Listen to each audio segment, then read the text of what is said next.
Bismillahirrohmanirrohim. Assalamualaikum. Untuk bab 2 mengenai aritmatika sosial. Nah, dikatakan untung itu jika harga jual itu lebih besar dari harga beli. Nah, maka didapatkan keuntungan atau laba.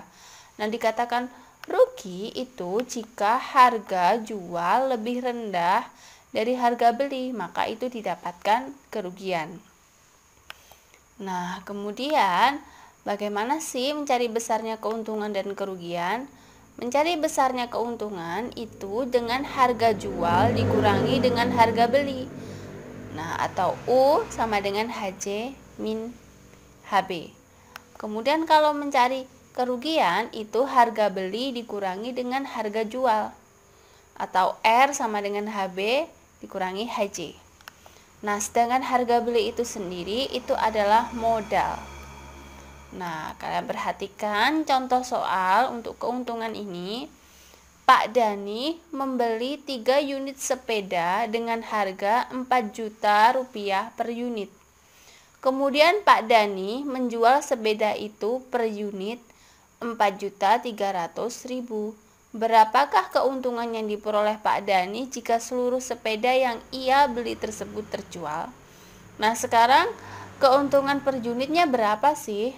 Jadi, untuk mencari untung itu harga jual dikurangi harga beli.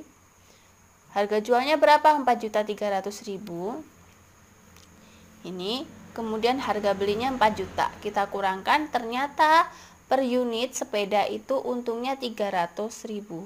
Nah, kalau 3 unit sepeda ini terjual semua, jadi keuntungannya berapa?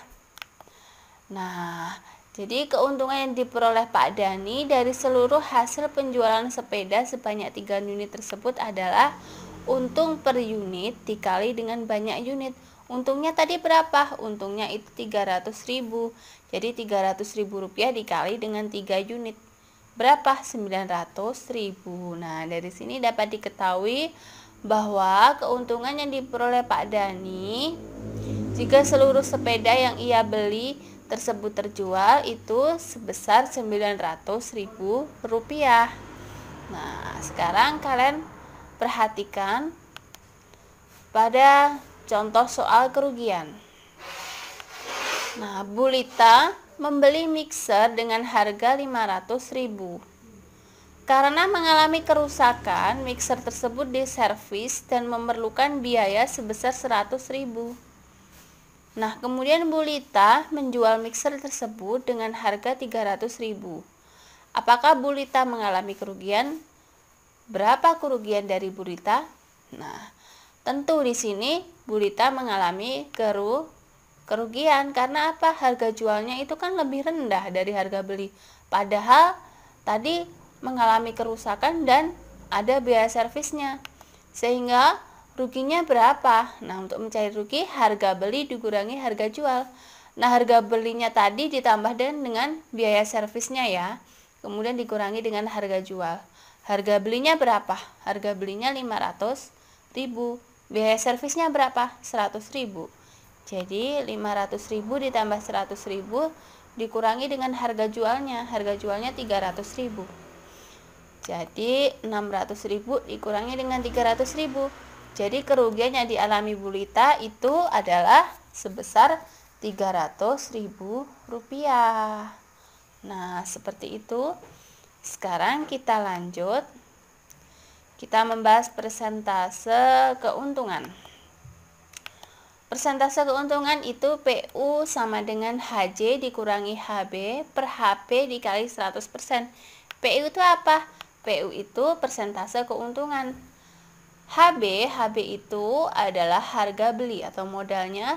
Kemudian HJ itu adalah harga jual atau total pemasukan.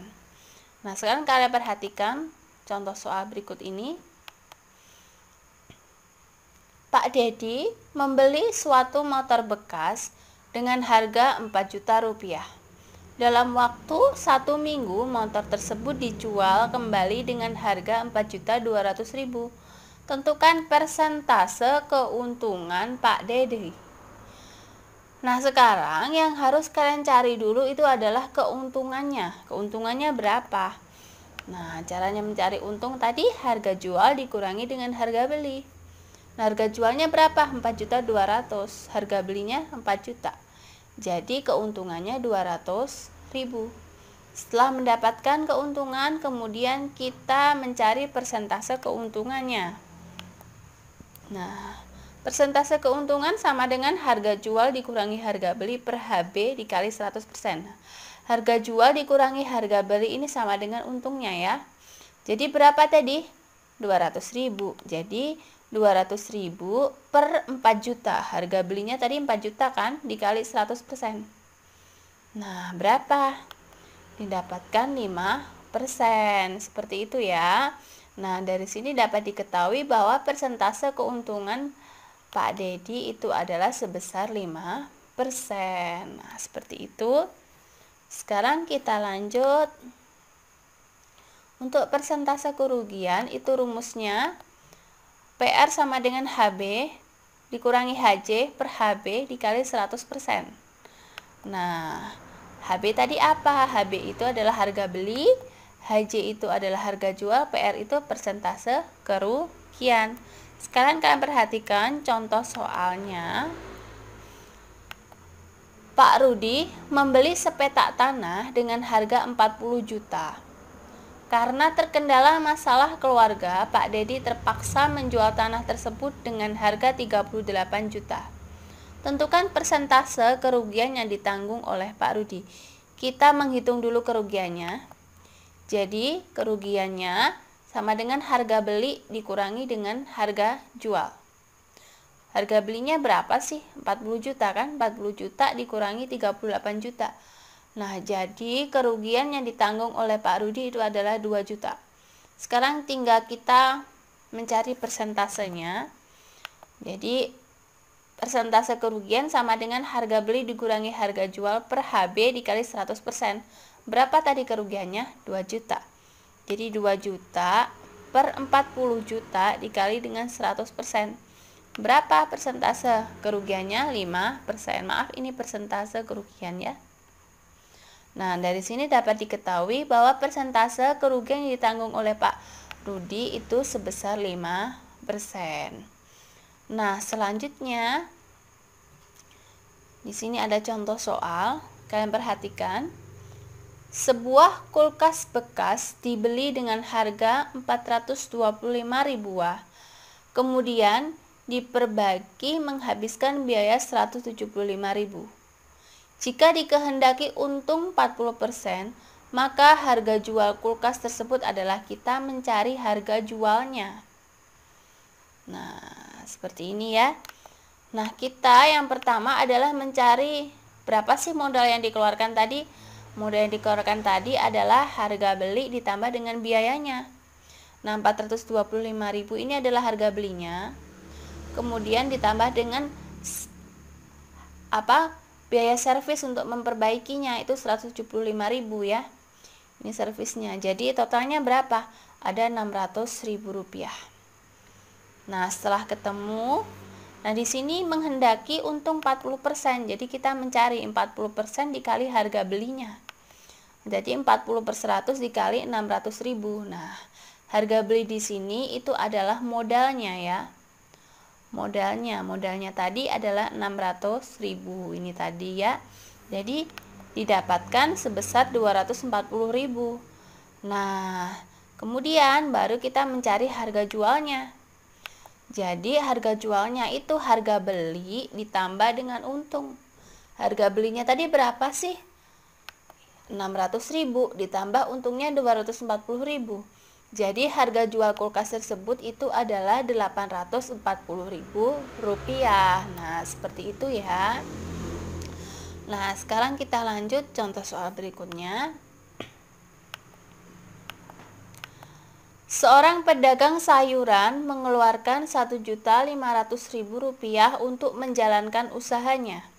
Jika pada hari itu dia mendapatkan keuntungan sebesar 200.000, maka besarnya pendapatan yang didapatkan adalah, nah jadi ini adalah modalnya 1.500.000.